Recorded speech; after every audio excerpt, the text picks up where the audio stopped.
Cela fait bientôt 25 ans que Joško Pedišić est à la barre. Une vie guidée par le rythme de la pêche dans ce coin de l'Adriatique. À bord du Jadran Tri, on pêche au chalut. 800 mètres de câble pour tirer un filet de 200 mètres de long sur le fond de l'Adriatique à une centaine de mètres de profondeur. 3 hommes à la manœuvre. Ils ont quitté le port à 5 heures du matin et sont en train de relever le filet pour la 2e fois de la journée.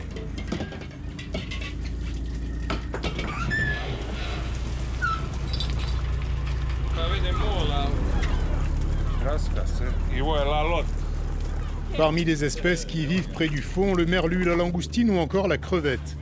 Le poisson est aussitôt trié par espèce et par calibre.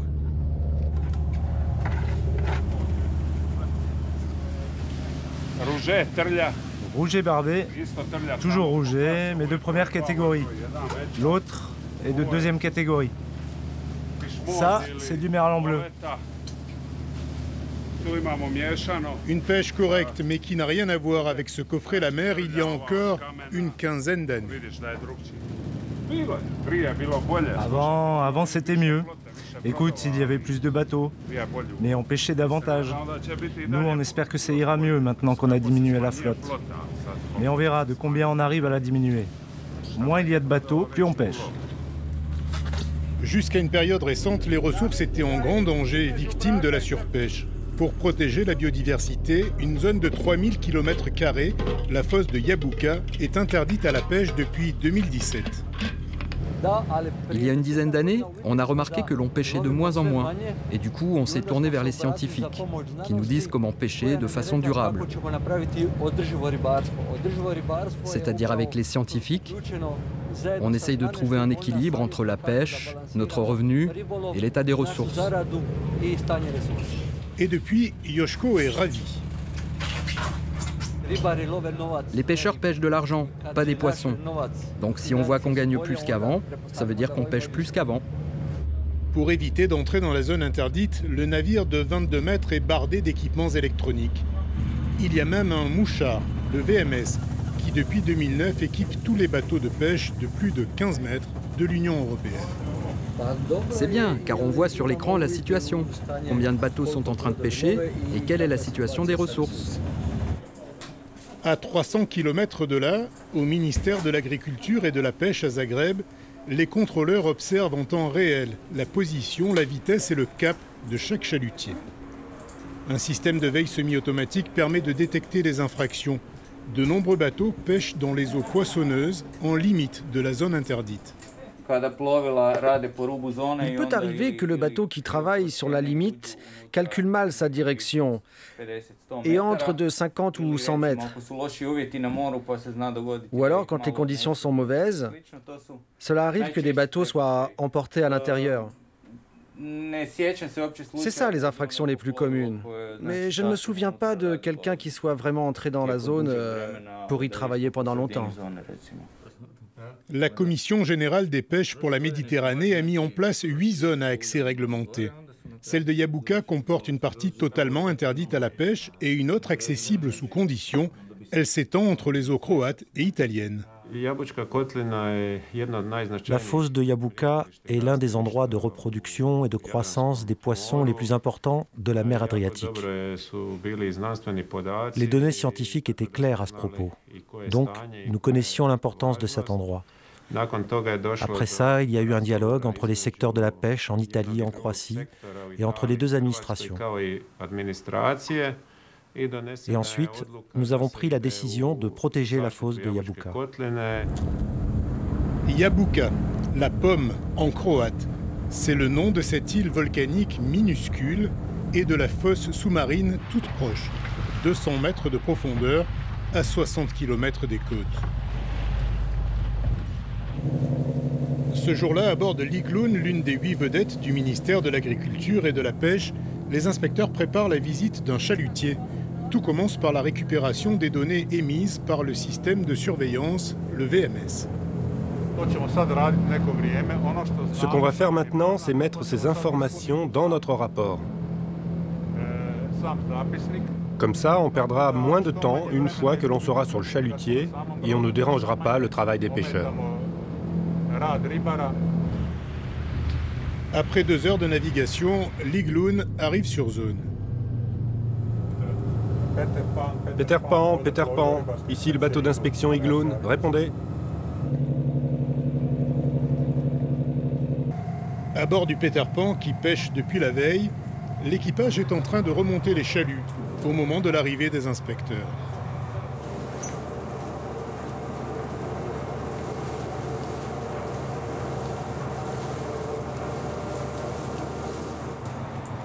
Une fois les filets vidés, la minutieuse inspection peut débuter.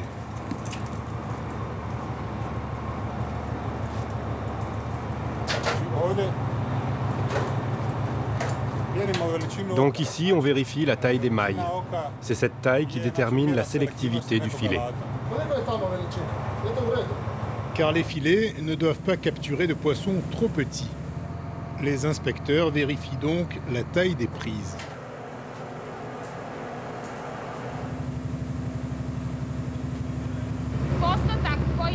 Il y a un pourcentage précis qui est autorisé dans la prise. Ce pourcentage, on ne peut pas le dépasser. Donc c'est comme ça qu'on confirme que la taille des mailles est en règle. Si la taille des mailles n'est pas en règle, ils pêchent trop de petits poissons. Donc maintenant, je vais parler avec le capitaine pour qu'il sépare ces poissons des autres et les rejette en mer. Ces poissons ne doivent pas arriver sur le marché. Une dizaine de kilos sera rejetée par-dessus bord et ira nourrir les carnivores marins. Après les vérifications de terrain, les inspecteurs passent à une phase plus administrative, avec notamment l'examen du VMS, l'ordinateur de traçage.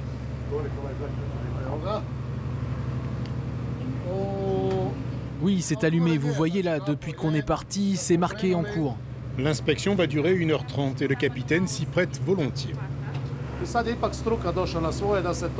Maintenant, la profession a compris qu'il faut protéger, qu'il faut donner aux poissons la chance de grandir. Et ça, c'est bien pour tout le monde. C'est mieux de pêcher 10 kilos de grosses langoustines plutôt que 50 kilos de petites langoustines. C'est une grande différence dans le prix, dans la vente, dans tout. La cinquantaine d'inspecteurs appuyés par les gardes-côtes et les douaniers procèdent quotidiennement à des contrôles aléatoires ou sur demande du ministère en fonction des données transmises par les VMS. Depuis qu'on a ce système de traçage, il y a beaucoup moins de pêche dans les endroits interdits. C'est l'impact le plus important de ces instruments de traçage. Car quand les gens savent qu'ils sont surveillés, ils peuvent difficilement décider d'entrer dans des zones non autorisées, car ils savent qu'ils peuvent être repérés. Et au bout de 4 ans, les efforts de tous portent leurs fruits. À l'Institut d'océanographie et de pêche de Split, Igor Isailovitch s'occupe de gestion des ressources. Et la surprise est plutôt bonne. Au bout d'1 an et demi d'interdiction de pêche, la biomasse des merlus et langoustines, les 2 espèces phares de Yabuka, avait doublé. On est surpris de la rapidité avec laquelle cette zone s'est reprise. Mais il faut quand même souligner que ce n'est pas la seule mesure. Les 2 pays, depuis de nombreuses années, ont introduit plusieurs mesures et régulations de la pêche à l'intérieur de leurs eaux territoriales. Donc ça, c'est juste une suite, un pas significatif vers l'avant.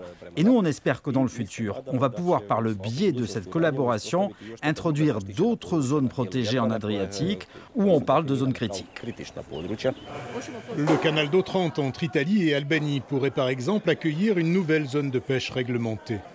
Sur le marché aux poissons de Split, les étals ont retrouvé du tonus. Dopés par ces bonnes pratiques, certains voudraient également agir sur d'autres leviers pour arriver à une pêche plus durable, comme le propose Daniel Kansky du WWF.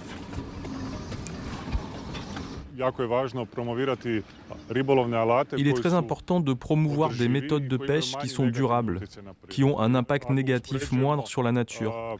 Si on compare les chalutiers et les bateaux qui utilisent les palangres ou les verveux, les filets à nasse, toutes les recherches scientifiques nous disent que le chalut est l'une des méthodes de pêche les plus destructrices. Donc il faut aider les pêcheurs à passer graduellement à une méthode de pêche plus sélective.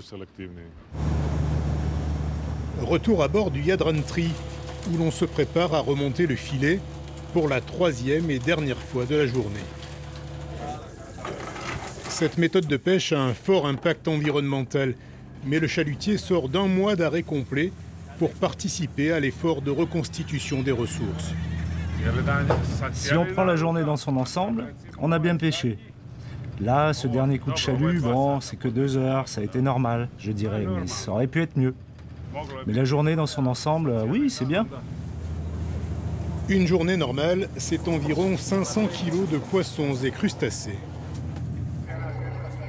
À l'arrivée au port, les caisses sont pesées. Les quantités pêchées pour chaque espèce entrées dans le VMS. Le poisson sera disponible dès le lendemain dans les supermarchés de la région de Split. Les effets de la zone réglementée se font sentir dans tout l'Adriatique Nord. Les pêcheurs gagnent correctement leur vie, le stock de poissons se reconstitue dans une mer qui, il y a quelques années, semblait condamnée par la surpêche.